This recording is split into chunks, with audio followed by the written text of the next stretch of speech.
ఇగాళ్ళు కొంతమంది పరాన్న జీవులు ఉంటారు. ఏ పార్టీ అధికారంలోకి వస్తే ఆ పార్టీలకు పోయే కొడుకులు. వాళ్ళకేం పని ఉండదు, ఒకటే పని. పాపం వాళ్ళకి తెలియదేమో రేవంత్ రెడ్డి చాలా హుషారు కల్లోళ్ళు. ఈ కొడుకులు రేవంత్ రెడ్డి మెప్పు కొరకు KCR గారినో, KTR గారినో, Harish Rao గారినో tea news ఆఫీసును కూలగొడతామంటే tea news ఆఫీసును కూలగొడితే ఊకుటమా? కేసీఆర్కి ఎంత సైన్యం ఉంది?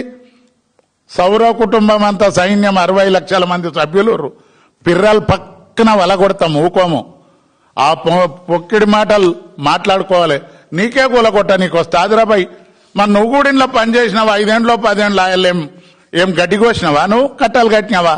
ఆయన నువ్వు కూడా చేయాలిగా. నిన్నేదో కుక్క వాగినట్టు వాగుతా ఉండే. అసొంటి కొడుకులై నువ్వేం చేసినా పాపం పెద్ద అయిందన్న దయదాల్చేమన్నా చూసేదేమో కానీ రేవంత్ రెడ్డి కూడా టెలిస్కోప్ పెట్టి చూస్తాడు. కొడుక మిమ్మల్ని ఏం వదలడు. ఎన్నికలు 3 నెలలు ఉందనగా రేవంత్ రెడ్డిని కూడా బూతులు తిట్టిన కొడుకులు ఇవాళ మళ్ళీ పోయి రేవంత్ రెడ్డి బెల్లం పెట్టుకొని చెప్తావుర్రు. అవి రేవంత్ రెడ్డి ఏం నమ్మడు.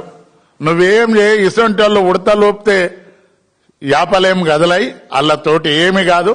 ఖచ్చితంగా ప్రజాబలం ఉన్న నాయకుడు కేసీఆర్ గారు. ప్రతిపక్ష నాయకుడిగా ఆయన 2 సంవత్సరాలు ఎంత ఉందాగుండి గవర్నమెంట్ ఒక్క మాట అనలే.